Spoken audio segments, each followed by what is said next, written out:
Le Dieu créateur n'a pas besoin de vengeurs autoproclamés ou d'incriminateurs de blasphème.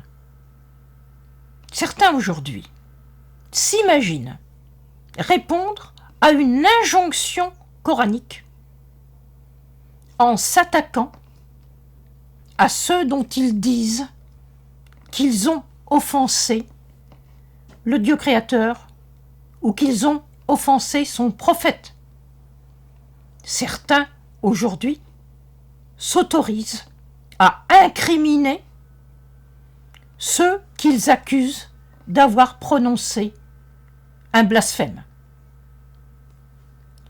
Il serait utile que ceux qui considèrent qu'ils adoptent, en faisant cela, une conduite légitime, il serait utile qu'ils reviennent au texte du Coran. Dans le Coran, dans la société du Coran, à la parole violente répondait la parole violente et rien d'autre.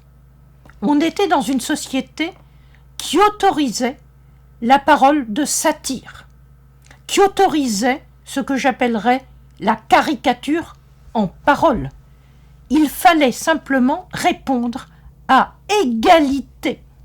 Et répondre à égalité, c'était à l'attaque de parole répondre par une parole et par rien d'autre.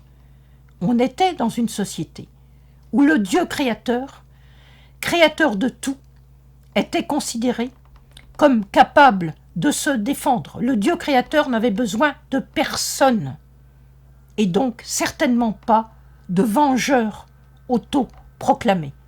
Cette règle coranique devrait être rappelée à tous ceux qui, aujourd'hui, s'autorisent de façon totalement illégitime, si on en revient au Coran, s'autorisent aujourd'hui à s'attaquer à ceux qui se contentent de parler, à ceux qui ne blessent ni ne tuent personne, alors qu'eux-mêmes s'autorisent quelque chose que le Coran interdit totalement, qui est l'atteinte physique à quelqu'un simplement qui vous a adressé une parole qui ne vous plaît pas.